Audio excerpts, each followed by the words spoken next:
Alhamdulillahi Rabbil Alamin. Wassalatu wassalamu ala asyrafil mursalin Nabiyyina Muhammadin wa ala alihi wa ashabihi wa man tabi'ahum bi ihsanin ila yaumiddin. Amma ba'du. Jamaah maghrib yang dimuliakan oleh Allah Subhanahu wa taala, alhamdulillah kita bersyukur kehadirat Allah. Pada malam hari ini kembali kita bersua di majelis ilmu kita. Semoga Allah Subhanahu wa taala menerima segala amalan saleh kita. Amin ya rabbal alamin. Bapak Ibu saudara-saudara sekalian, pembahasan kita masih berlanjut dari apa yang telah kita sampaikan pada pertemuan yang lalu, yaitu tentang arja ayatin fil Quran, yaitu ayat yang paling menggembirakan bagi orang-orang yang beriman, yang terdapat dalam surah Az-Zumar yang kita bacakan tadi, yaitu seruan Allah Subhanahu wa taala kepada hambanya untuk bertaubat kepada Allah. Qul ya ibadiyalladzina asrafu ala anfusihim la taqnatu min rahmatillah. Katakanlah, wahai hamba-hambaku yang melampaui batas, janganlah kalian berputus asa dari rahmat Allah Subhanahu wa ta'ala.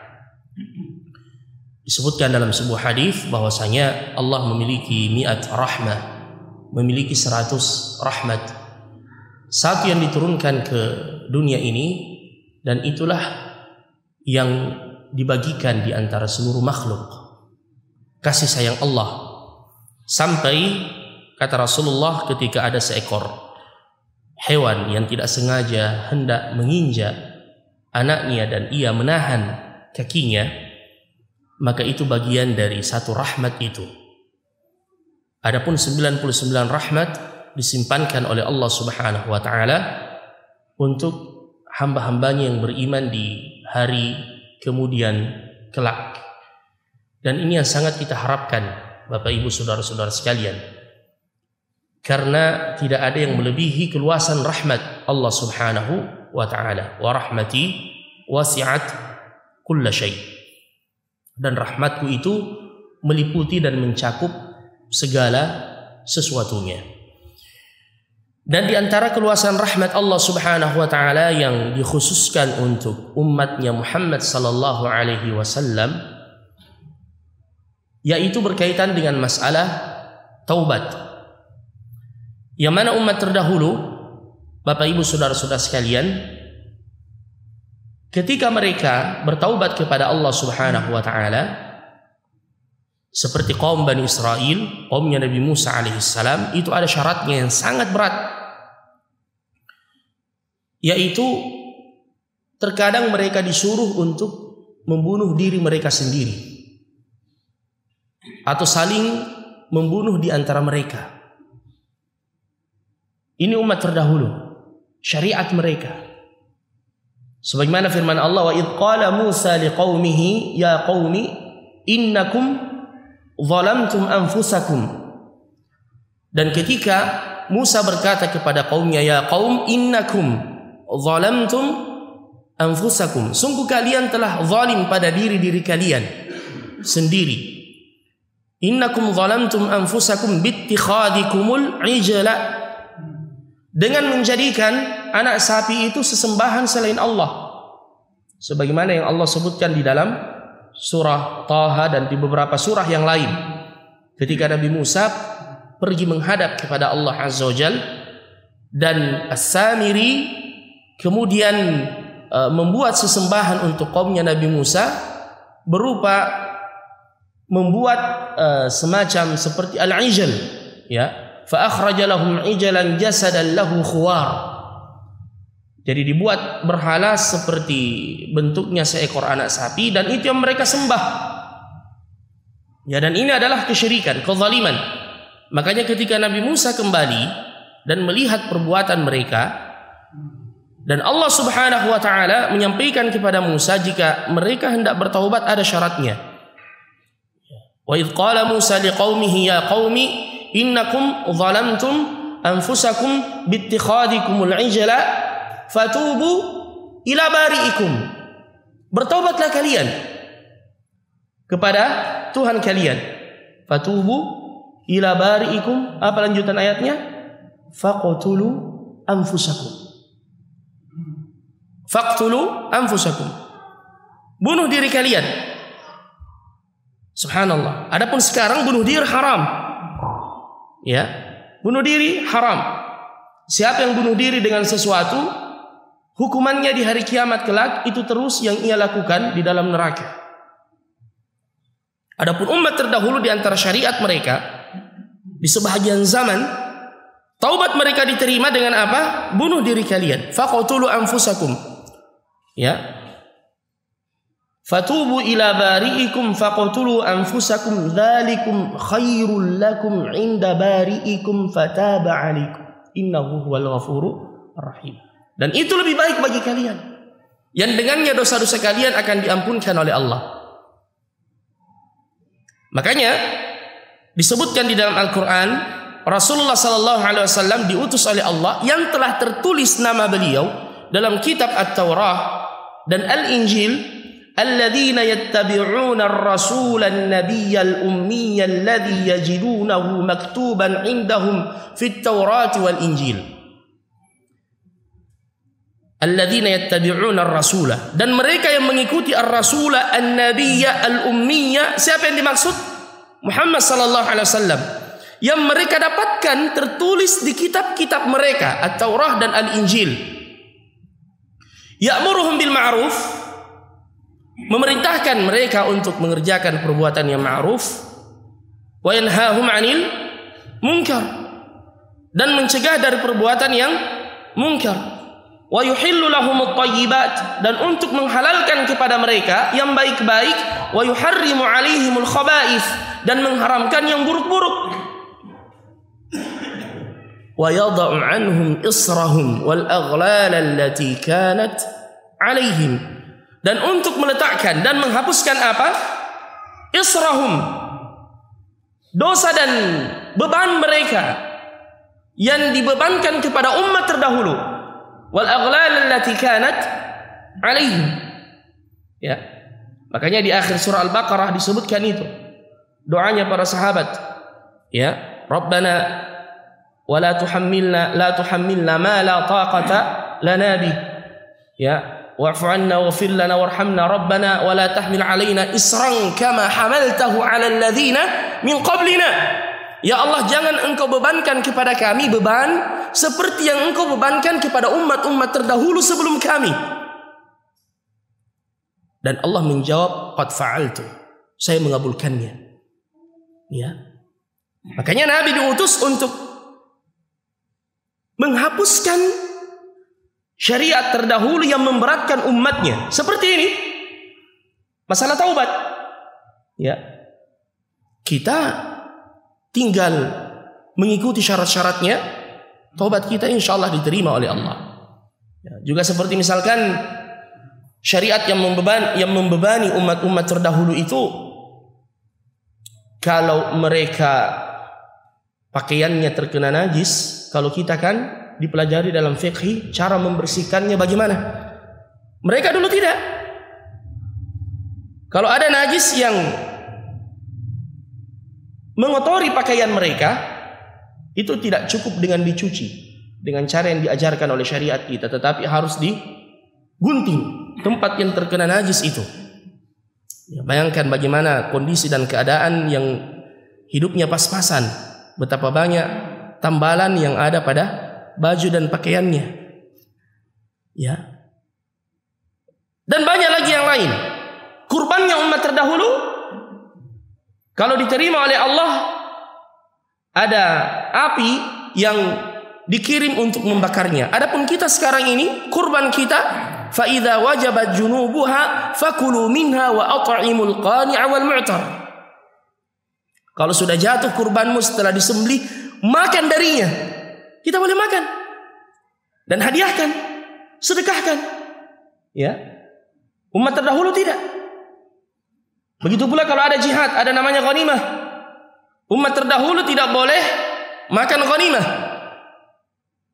harta rampasan perang dikumpulkan di tempat yang tinggi, ada api yang diutus oleh Allah untuk membakarnya. Adapun sekarang Allah mengatakan fakulu mimma ghanimtum halalan thayyiba. Makanlah dari harta ghanimah halal thayyib untuk kalian. Banyak lagi yang lain. Syariat berpuasa misalkan di malam hari, kalau sudah tidur tidak boleh lagi makan dan minum dan berhubungan dengan antara suami istri. Ya, kalau sudah tidur walaupun belum terbit fajar itu sudah tidak boleh. Dan di awal Islam sempat seperti itu. Ya. Sampai-sampai ada salah seorang sahabat pulang dari kebunnya, dia dalam kondisi dan keadaan berpuasa. Dia kemudian berkata kepada istrinya, ya sudah dekat waktu berbuka. Dia berkata, tolong, ya adakah apa yang kita makan hari ini? Istrinya mengatakan, belum ada, saya pergi cari dulu. Pas dia pergi cari, karena kelelahan dia tertidur. Istrinya pulang membawa hidangan untuk buka puasa. Dia mendapati suaminya tertidur dan mengatakan, wailak, sungguh celaka, kenapa kau tidur? Karena setelah tidur tidak boleh lagi makan sampai keesokan harinya. Makanya sahabat ini keesokan harinya karena harus bekerja jatuh pingsan.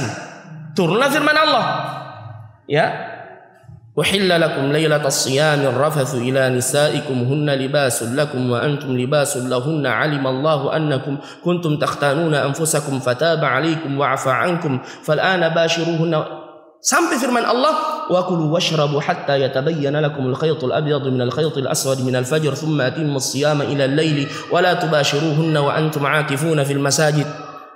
Satu ayat yang panjang setengah halaman diturunkan oleh Allah untuk mengangkat beban ini. Allah mengatakan makan minum sampai terbit fajar. Makan minum sampai terbit fajar. Dulu tidak. Ya, itu memberatkan. Bayangkan. Ya, jadi banyak sekali. Makanya Bapak Ibu saudara-saudara sekalian, diutusnya Nabi ini memang rahmat yang sangat besar yang Allah berikan kepada kita. Wa ma arsalnaka illa rahmatan lil alamin. Oleh karenanya dengan diutusnya Nabi, kita sangat cinta kepada beliau. Karena beliaulah bifadlin minallah, Allah menghapuskan hal-hal yang memberatkan umat ini. Ya, bahkan Nabi SAW ma khuyyira baina al-amrayni illa wakhtara aysarahuma. Nabi itu kalau diberikan dua pilihan oleh Allah, beliau memilih yang paling mudah untuk umatnya. Itu Rasul kita Muhammad sallallahu alaihi wasallam. Baik. Jadi kita kembali Bapak Ibu saudara-saudara sekalian, ini di antara keluasan rahmat Allah Azza wa Jalla. Kita tinggal kemudian bertaubat kepada Allah Azza wa Jalla dengan syarat-syaratnya. Ya, dan sebagaimana dalam surah Al-Baqarah Allah bahkan menyebutkan dan menyampaikan kecintaannya kepada hamba-hambanya yang selalu bertaubat dan membersihkan diri-diri mereka. Siapa yang tahu ayatnya dapat hadiah dari Saudi Arabia. Jangan dulu langsung jawab, angkat tangan dulu. Dalam Al-Quran ada ayat, tidak boleh Google ya. Dalam Al-Quran ada ayat yang menyebutkan Allah cinta kepada orang yang bertaubat dan mensucikan diri. Jangan langsung jawab, angkat tangan dulu yang paling cepat. Selain Ustaz Zakir. Boleh. Innallaha yuhibbut tawwabina wa yuhibbul mutatahhirin. Ambil satu Ustaz Ahmad sebentar. Sekarang, enggak apa-apa, afwan Ustaz Ahmad. Ada parfum dari Saudi Arabia aslinya. Tidak banyak tapi bisa dipakai 1 tahun. Ya, apalagi kalau disimpan tidak dipakai. Ya.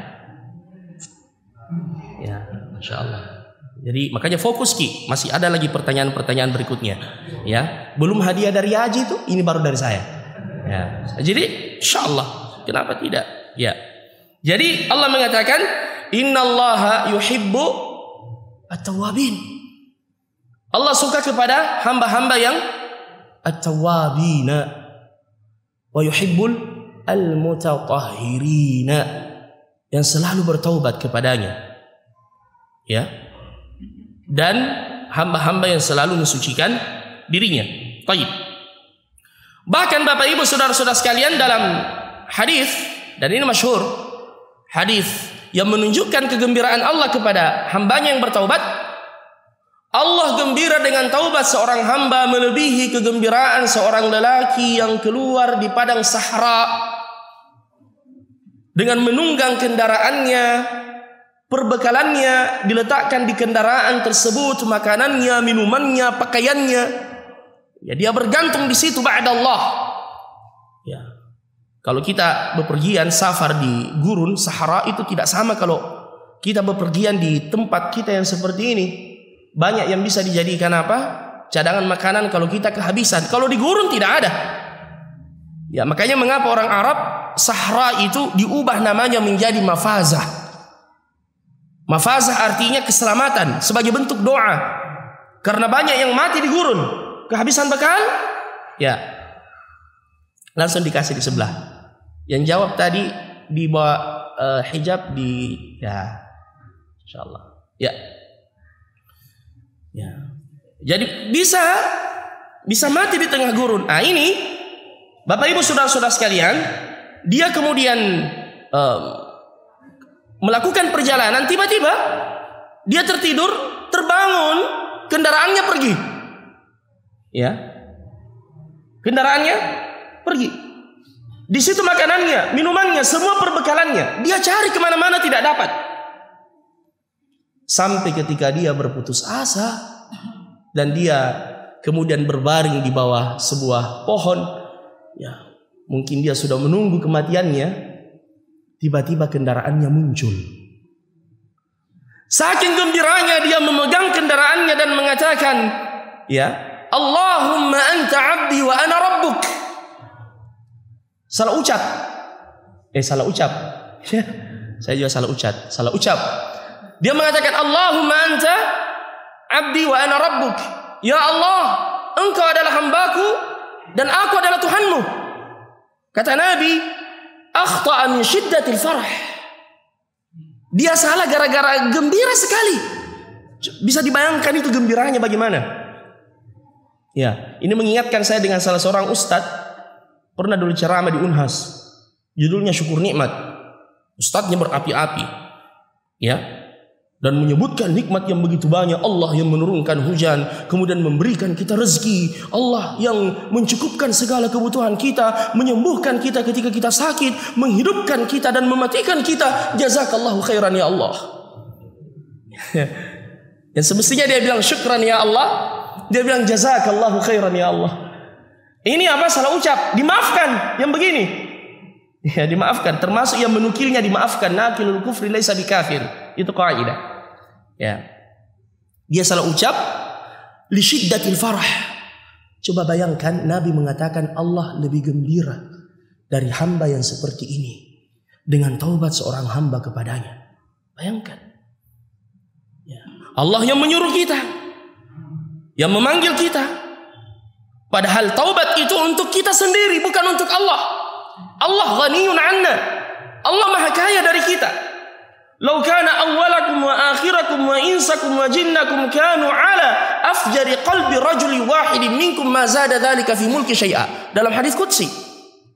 Andaikan seluruh makhluk dari yang pertama sampai yang paling terakhir dari kalangan jin dan manusia memiliki hati seperti hati orang yang paling durhaka di antara kalian, andaikan tidak ada yang beriman di dunia ini dan hatinya semua seperti Fir'aun, apa kata Allah?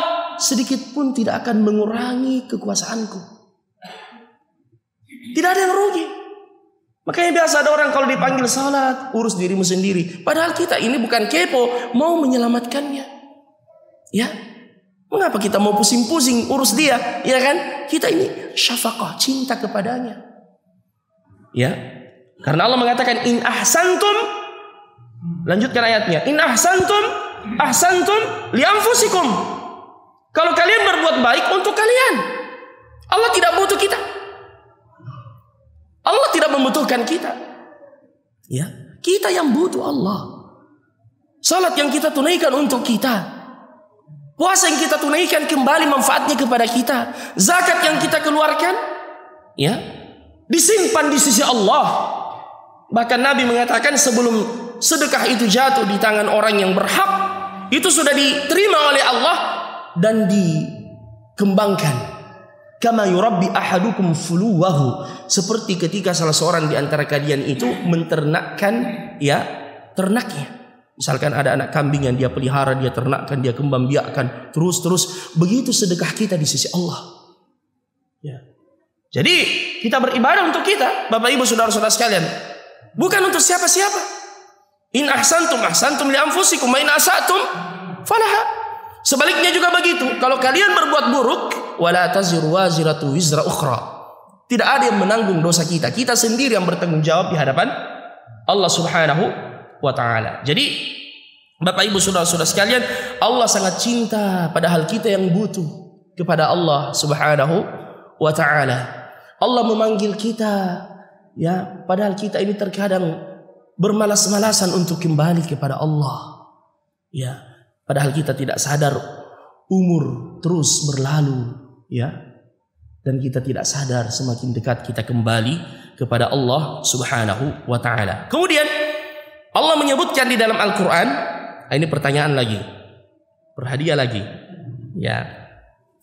Pertanyaan berhadiah. Sebutkan ayat di dalam Al-Qur'an yang menunjukkan bahwa orang yang bertaubat itu adalah orang yang beruntung.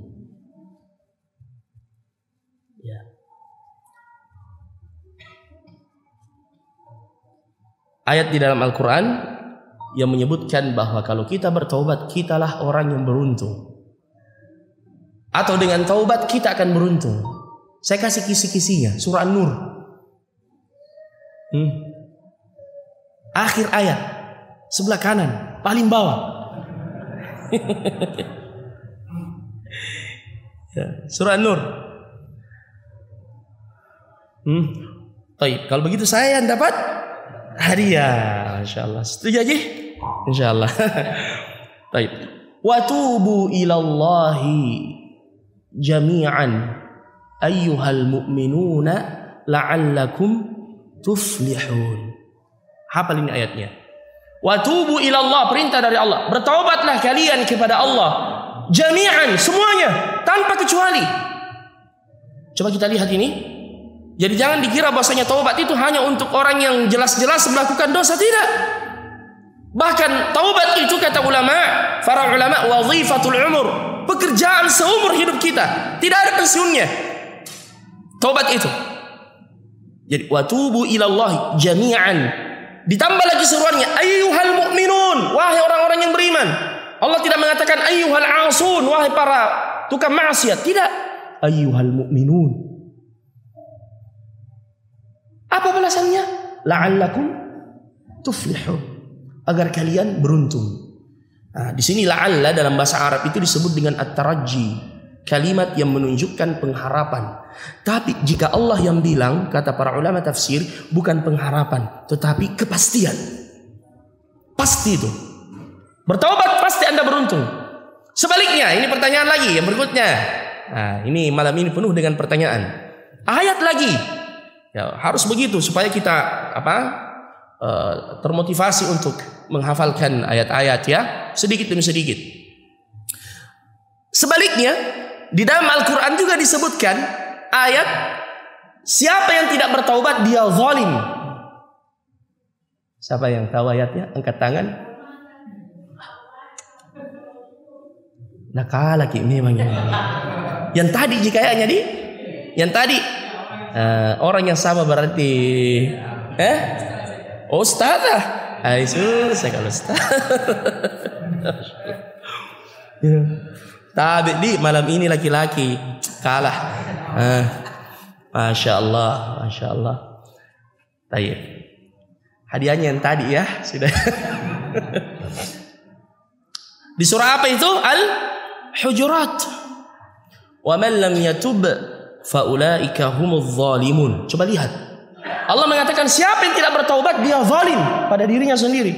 Ini setelah Allah menyebutkan dosa-dosa yang terkadang kita lakukan. Perhatikan ini.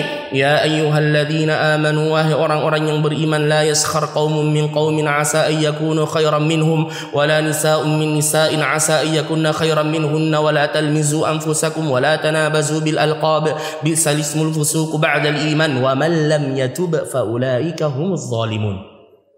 Wahai orang-orang yang beriman, janganlah sekelompok kaum mengolok-olok kaum yang lain, karena boleh jadi yang dicela dan diolok-olok itu lebih baik daripada yang mengolok-olok.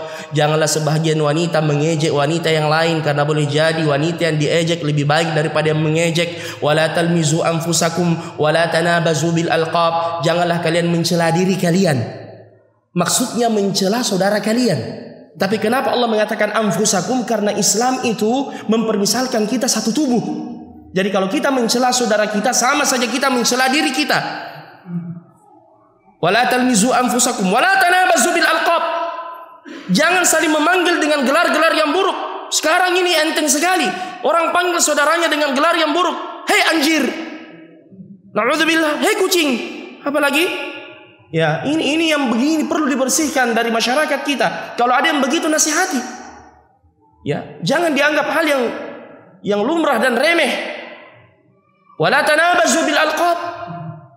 Bi'sal ismul fusuq ba'dal iman. Kemudian akhir ayatnya, wa man lam yatub, siapa yang tidak bertaubat dari dosanya, fa ulaika humuz zalimun. Mereka zalim pada diri mereka sendiri.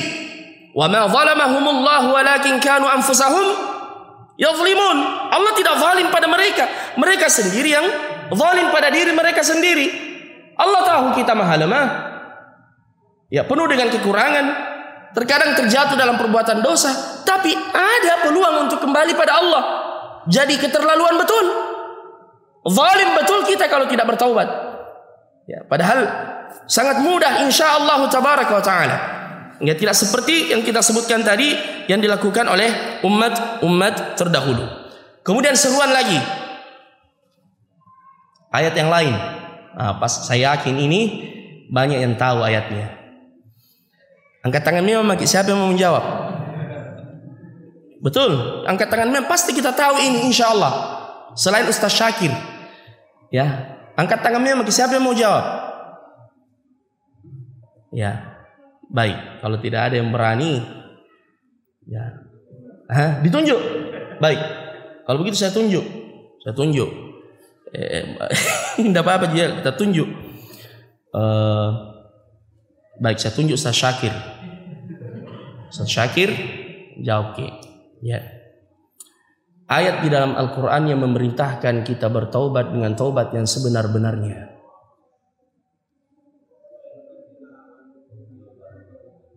Ya ayyuhalladzina amanu tubu ilallahi taubatan takbir. Masya Allah. Jazakallah khairan. Barakallah.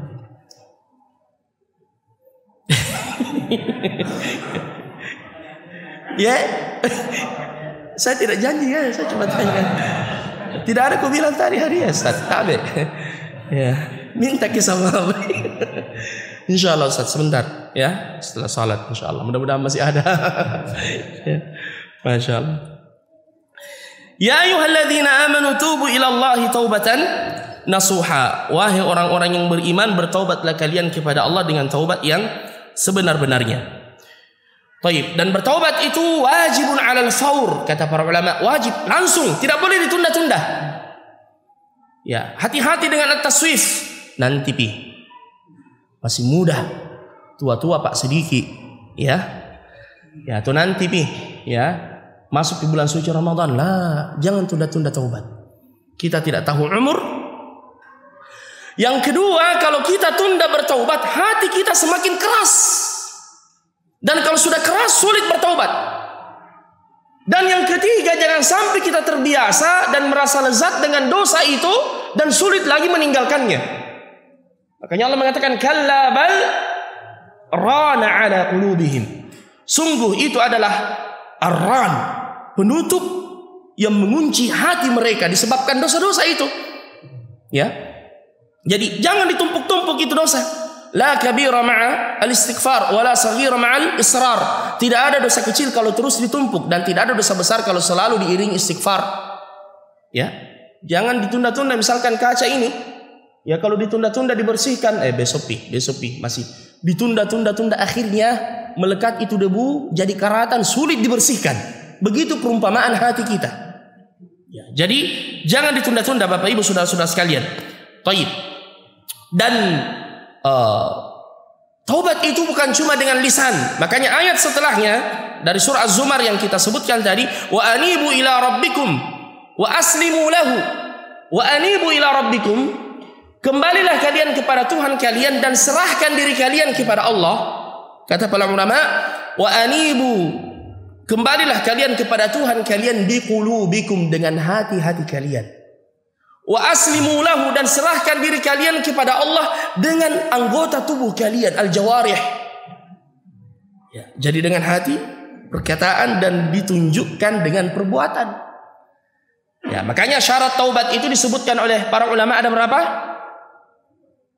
4 atau 5? Ya, ada 5 dan bisa jadi 6. Ya. Jadi ada yang mengatakan 3, ada yang mengatakan 5, 4, dan ada yang mengatakan 6. Semuanya benar. Ya. Kita akan urai. Yang pertama syaratnya adalah taubat itu, syarat yang pertama adalah al-ikhlas. Ikhlas karena Allah. Ya, bukan karena ya manusia. Misalnya dia mau menikahi seorang akhwat fulana, ya, dan dia berhenti dari kemaksiatannya. Ya, walaupun yang seperti ini diharapkan semoga dia bisa memperbaharui niatnya, ikhlas karena Allah. Ya. Tapi taubat diterima karena dia merupakan ibadah, syarat utamanya ikhlas karena Allah Subhanahu wa taala, bukan juga karena takut pada pemerintah. Ya. Sekarang dia mengatakan, kalau saya melakukan ini bisa ditangkap, bisa dipenjara. Ya, bukan itu. Walaupun ini juga bagian dari apa? Ingkarul munkar. Jadi dia harus ikhlas meninggalkan dosa itu karena Allah. Itu satu. Yang kedua adalah an-nadam, menyesal. Dia harus menyesali apa yang dia lakukan di masa silam. Ya. Apalagi kalau sampai dia meneteskan air mata di tengah keheningan malam. Ya, dan ini masuk dalam hadis Nabi sallallahu alaihi wasallam, mendapatkan naungan di hari kiamat. Dia mengingat Allah, mengingat dosa-dosanya, kemudian dia meneteskan air mata. Ini menunjukkan penyesalan. Ya, an-nadam namanya. Yang ketiga adalah al-iqla'. Al-iqla' meninggalkan segera. Dan di sini kata para ulama, kalau dosanya itu meninggalkan kewajiban kepada Allah, maka tobatnya dia harus segera melakukan kewajiban itu. Misalnya malas ke masjid salat berjamaah, dia bertobat. Setelah itu dia harus rajin ke masjid berjamaah. Kalau misalkan dia merasa selama ini tidak maksimal berbakti kepada kedua orang tuanya, maka dia bertaubat kepada Allah dan setelah itu dia maksimalkan lagi baktinya kepada kedua orang tuanya. Kalau selama ini dia memutuskan tali silaturahim, ya, maka dia harus bertaubat dan menyambung tali silaturahim, terutama yang masih ada hubungan kekerabatan. Ya, apalagi sekarang ini sudah sangat dimudahkan wasilah dan sarananya. Bisa ditelepon, bisa di SMS, ya. Dan itu masuk kategori menyambung tali silaturahim. Atau dari perbuatan yang mungkar, al-iqla' harus ditinggalkan. Seperti masih suka meminum minuman keras, bertaubat, ditinggalkan. Makanya ketika turun ayat yang mengharamkan al-khamar secara total, ya, karena pengharaman khamar itu bertahap. Tapi ketika sudah turun firman Allah yang mengatakan, ya ayyuhalladzina amanu innamal khamru wal maisiru wal ansabu wal azlamu rijsun min amali syaitani fajtanibuhu la'allakum tuflihun. Innama yuridu syaitanu an yuqi'a bainakumul adawata wal baghdha'a fil khamri wal maisir wa yasuddakum an dzikrillahi wa 'anis salah fa hal antum muntahun. Sesungguhnya syaitan itu selalu ingin menanamkan permusuhan di antara kalian lewat minum-minuman keras, khamar, dan judi. Nah, ini judi. Memang menimbulkan permusuhan. Dan sekarang ini semakin meresahkan. Karena judi juga semakin canggih. Ya, semakin canggih judi itu. Sangat dimudahkan. Maksiat sekarang semakin dimudahkan. Riba, saya lihat iklannya di mana-mana. Na'udzubillah. Semakin dimudahkan, terjebak dalam judi, ya, pinjol dan seterusnya. Jadi Allah mengatakan yang seperti ini menanamkan permusuhan di antara kalian. Wa yasuddakum an dzikrillah, dan memalingkan kalian untuk mengingat Allah. Wa yasuddakum an dzikrillah wa 'anis salah, dan untuk mendirikan salat. Di akhir ayat "Fahal antum muntahun?" Apakah kalian sudah selesai? Para sahabat itu langsung menumpahkan semua khamar, minuman keras yang ada di rumah-rumah mereka. Adapun sekarang ada yang mengatakan yang belum bisa selesai kok dong, masih mau ke sedikit. Na'udzubillah. Harus apa? Ikhlas, tinggalkan langsung. Itu syarat yang ketiga. Al-ikhlas, an-nadam, al-iqla', dan yang keempat adalah al-azmu alla ya'ud, bertekad untuk tidak mengulanginya lagi dengan niat yang jujur. Bukan karena dulu dia sering minum minuman keras, berzina, pergi ke tempat-tempat mungkar, namun sekarang dia jatuh miskin, akhirnya dia bilang saya bertaubat. Jatuh miskin, tapi masih ada di dalam hatinya, nanti kalau saya kaya lagi, saya begitu lagi. Nah, ini belum terpenuhi syarat tobatnya. Dia belum bertekad untuk meninggalkannya secara total. Masih ada niatnya untuk kembali. Dia tidak melakukannya cuma karena tidak ada lagi kesempatan. Jatuh miskin. Karena maksiat juga butuh dana dan butuh biaya. Ya, maksiat itu butuh dana dan butuh biaya. Kemudian syarat yang kelima, sebelum waktunya ditutup. Ada yang ditutup secara keseluruhan untuk seluruh manusia dengan datangnya hari kiamat. Ya. Hal yanzuruna illa an ta'tiyahumul malaikatu aw ya'tiya rabbuka aw ya'tiya ba'du ayati rabbika yawma ya'ti ba'du ayati rabbika la yanfa'u nafsan imanuha lam takun amanat min qablu aw kasabat fi imaniha khaira. Yawma ya'ti, dan ketika datang tanda-tanda hari kiamat dari Allah, la yanfa'u nafsan imanuha, tidak bermanfaat pada hari itu yang baru mau beriman. La yanfa'u nafsan imanuha lam takun amanat min qablu, yang tidak beriman sebelumnya, au kasabat fi imaniha khaira. Ini secara umum. Makanya dalam hadis Nabi menyebutkan Allah membentangkan tangannya di waktu siang untuk menerima tobatnya yang berdosa di waktu malam, begitu pula sebaliknya sampai terbit matahari dari sebelah barat. Itu satu. Yang kedua, secara person, pribadi-pribadi. Ketika nyawa sampai di kerongkongan. Karena ketika seseorang telah meninggal atau telah sekarat, maka pada hakikatnya sudah datang hari kiamatnya. Ya, idza matal 'abdu qamat qiyamatuh. Ketika seseorang meninggal sudah kiamat itu pada dirinya. Mengapa? Karena hari kiamat menghubungkan kita dengan hari akhirat, kematian juga begitu. Makanya Nabi mengatakan innallaha yaqbalu taubatal 'abdi ma lam yugharghir. Allah menerima taubat seorang hamba sebelum nyawa sampai di kerongkongannya. Ya. Ya, makanya sebelum nyawa sampai di kerongkongan kita, perbanyaklah taubat kepada Allah, beristighfar kepada Allah. Syarat yang keenam, jika dosa itu berkaitan dengan hak-hak manusia, minta maaf darinya.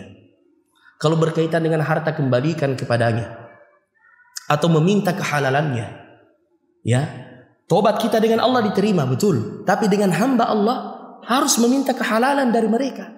Man kana li akhihi mazlama falyatahallalhu min qabli an la yakuna dinarun wala mata'. Siapa yang pernah zalim pada saudaranya, minta maaf. Karena nanti di hari kiamat itu bayarnya dengan kebaikan dan keburukan. Ya. Makanya disebutkan dalam hadis, atadruna manil muflis? Tahukah kalian siapa orang yang bangkrut? Kata Rasulullah. Ada sahabat yang mengatakan, al muflisu fina man laysa lahu dinarun wala mata'. Orang yang bangkrut itu yang tidak memiliki dinar, tidak memiliki harta benda. Ya Rasulullah. Nabi mengatakan bukan itu. Al-muflisu fina, yang datang di hari kiamat dengan banyak kebaikan yang dia lakukan. Walakin qad syatama hadha wa daraba hadha wa akhadha mala hadha wa safaka dama hadha. Banyak kebaikan yang dia lakukan, tetapi dia pernah memukul fulan, mencemarkan kehormatan fulan, mengambil harta fulan, atau menumpahkan darah fulan. Semua yang dia zalimi itu datang meminta keadilan di hadapan Allah. Ya, bagaimana cara dia membayarnya? Kebaikan yang pernah ia lakukan diberikan kepada orang yang pernah ia zalimi.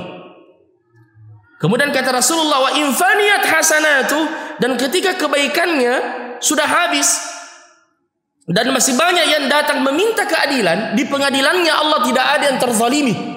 Bayangkan sampai seekor kambing yang bertanduk, yang pernah menanduk kambing yang tidak bertanduk dulu di dunia, dihidupkan untuk dikisas. Setelah itu Allah mengatakan kuni turaba, jadilah kalian tanah. Dibangkitkan hanya untuk dikisas. Ini kambing yang pernah menanduk kambing maling yang lain. Apalagi yang mengambil tanahnya orang, dibuatkan sertifikat palsu. Mafia-mafia tanah, jangankan 1 hektar, 2 hektar. Bahkan saya dengar ada lagi yang puluhan ribuan hektar. 1 jengkal saja dikalungkan 7 lapis bumi nanti di hari kemudian. Bisa kita bayangkan bahayanya itu. Ya. Makanya Nabi mengatakan, "Falyatahallalhu", minta maaf dan sekarang di dunia. Minta kehalalan atau kembalikan hak orang. Ya. Mending kita rugi di dunia dalam tanda kutip atau dipermalukan di dunia sebelum dipermalukan di akhirat. Ya. Karena ini syaratnya, Bapak Ibu Saudara-saudara sekalian. Baik. Jadi ini 6 syarat taubat yang dengannya Allah akan menerima taubat kita. Kemudian yang terakhir, Bapak Ibu Saudara-saudara sekalian, kaitannya dengan taubat ini, manusia terbagi menjadi 4. Ya. Manusia terbagi menjadi 4. Yang pertama, ada orang sepanjang hidupnya penuh dengan dosa dan maksiat. Sejak dia balik penuh dengan dosa dan maksiat. Terus dia bermaksiat sampai kematian menjemputnya. Na'udzubillah. Ini orang yang celaka. Na'udzubillah. Na'udzubillah. Golongan yang kedua, yang lebih celaka dari golongan yang pertama, yang selama hidupnya dia isi dengan ketaatan, tetapi di akhir hidupnya dia menutup dengan kemaksiatan dan mati dalam keadaan su'ul khatimah. Sebagaimana kata Nabi sallallahu alaihi wasallam, ada orang yang melakukan amalan penghuni surga, tidak ada lagi jarak antara dia dengan surga kecuali sehasta, illa dhira'. Kemudian dia melakukan amalan itu dan dimasukkan ke dalam neraka. Ya, makanya selalu kita minta kepada Allah apa? Ats-tsabat, keteguhan. Setiap salat kita membaca ihdinas siratal mustaqim. Minta keteguhan dari Allah. Rabbana la tuzigh qulubana. Baca selalu ini doa. Rabbana la tuzigh qulubana ba'da idh hadaitana wa hab lana min ladunka rahmah.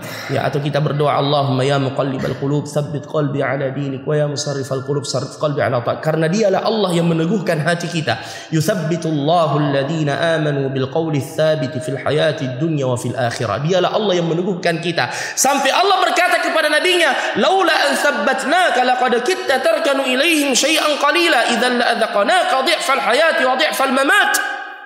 Andaikan kami tidak meneguhkanmu wahai Muhammad, kau condong kepada mereka. Sampai Allah berkata begitu kepada nabinya, apalagi kita. Jadi minta selalu keistiqomahan dari Allah dan cari sebab-sebab keistiqomahan. Bergaul dengan orang saleh, ya, sering ziarah kubur, memperbanyak sedekah, dan yang paling penting jangan ada kesombongan di dalam hati. Karena kesombongan ini terkadang melahirkan apa? Al-ghurur, al-ujub. Bukan cuma menolak kebenaran, atau juga bangga dengan kebenaran yang ia miliki sehingga ia meremehkan orang lain. Ini juga bahaya. Ya, dia merasa gurur, ujub. Wah, saya sudah rajin ke masjid. Kayaknya di lorong ini saya yang paling saleh. Ya, hati-hati dengan gurur. Ini juga bahaya. Makanya setiap nikmat, terutama nikmat iman, syukuri. Kembalikan keutamaan itu pada Allah. Ya. Golongan yang ketiga, orang yang sepanjang hidupnya melakukan maksiat, tapi di akhir hidupnya, Masya Allah, ditutup dengan smash. Ya, dibersihkan di akhir hidupnya. Sebagaimana kata Nabi, Inna Allah idza arada bi'abdin khairan asalahu. Ketika Allah menghendaki kebaikan untuk seorang hamba, asalahu. Sahabat bertanya, wa ma asalahu? Apa maksudnya asalahu ya Rasulullah? Beliau mengatakan yuwaffiquhu lil amali salih thumma yaqbiduhu ilaih. Dia diberi petunjuk mengerjakan amalan saleh, kemudian dicabut nyawanya oleh Allah. Sama kisah yang kita sebutkan pada pertemuan yang lalu, yang membunuh 99 sampai 100 jiwa itu. Ya, seperti yang saya katakan. Ya, misalkan dia umurnya 70 tahun, 60 tahun, 11 bulan, 29 hari dia isi dengan dosa, dan di hari terakhir sebelum nyawa sampai di kerongkongan dia bertobat kepada Allah. Allah Maha luas rahmatnya. Wa yuridka bi khairin fala radda li fadlih. Jika Allah menghendaki kebaikan untukmu, tidak ada yang mampu menolak kebaikannya. Wallahu yahkumu la mu'aqqiba li hukmi. Jangan bertanya kenapa begitu. Itu yang diinginkan oleh Allah. Ya. Ya, makanya yang paling penting itu adalah kejujuran hati kita. Tempat Allah melihat bagaimana kondisi dan keadaan kita. Selalu digantungkan hati kita kepada Allah. dalam segala hal, dalam segala kondisi. Ya. Kemudian yang terakhir, nurun ala nur, cahaya di atas cahaya. Dia menghabiskan hidupnya dengan ketaatan kepada Allah. Ketika sudah mulai memasuki masa remaja, Masya Allah, disebutkan dalam hadis, syabun nasya fi ibadati rabbih, pemuda yang tumbuh di atas ketaatan kepada Tuhannya, dipuji oleh Allah. Ajiba rabbukum min syabin laisa lahu sabwa. Allah takjub kepada seorang pemuda yang tidak memiliki sabwa, kecenderungan memperturutkan hawa nafsu dan syahwat. Padahal dia kuat, Masya Allah, potensi untuk melakukan maksiat besar. Tapi dia, wa amma man khafa maqama rabbih wa nahan nafsa 'anil hawa, dia takut akan kebesaran Tuhannya dan dia mengekang hawa nafsunya. Dan semakin bertambah usianya, bertambah ketaatannya, dan semakin memasuki usia senja, semakin ia mendekatkan diri pada Allah. Sama dengan Nabi kita sallallahu alaihi wasallam begitu. Hidupnya penuh dengan ketaatan. Dan ketika sudah turun firman Allah, idza jaa nasrullahi wal fath, yang merupakan alamat dari Allah sebentar lagi beliau meninggal, apa yang beliau lakukan? Yang sebelumnya selama hidup beliau di bulan Ramadan, i'tikafnya beliau 10 hari di bulan suci Ramadan, di terakhir di tahun meninggalnya beliau i'tikaf 20 hari. Yang sebelumnya beliau murajaah, mengulangi hafalan dengan Jibril di setiap bulan suci Ramadan 1 kali. Di tahun kematian beliau memurajaah hafalannya 2 kali pada Jibril. Ya. Jadi semakin dekat dengan Allah, dia semakin rindu berjumpa dengan Allah. Dia mempersiapkan dirinya untuk itu. Makanya di antara doa, ya Allah, jadikanlah hari terbaikku hari ketika aku berjumpa denganmu. Ya, ini yang dirindu-rindukan oleh orang yang beriman. Bapak Ibu saudara-saudara sekalian, semoga Allah Subhanahu wa taala memberikan kita husnul khatimah insyaallah, dan kita akan lanjutkan kajian kita pada pertemuan yang akan datang kalau Ustaz Zakir masih mengizinkan sebagai pengurus masjid. Insyaallah. Jadi dan sekarang sudah ada izinnya. Masya Allah, insyaallah. Baik. Ya. Bertanya? Tidak apa-apa, silakan. Saya tutup dulu dengan kafaratul majlis. Subhanakallahumma wa bihamdika asyhadu an la ilaha illa anta astaghfiruka wa atubu ilaik. Wa akhiru da'wana alhamdulillahi rabbil alamin. Assalamualaikum warahmatullahi wabarakatuh.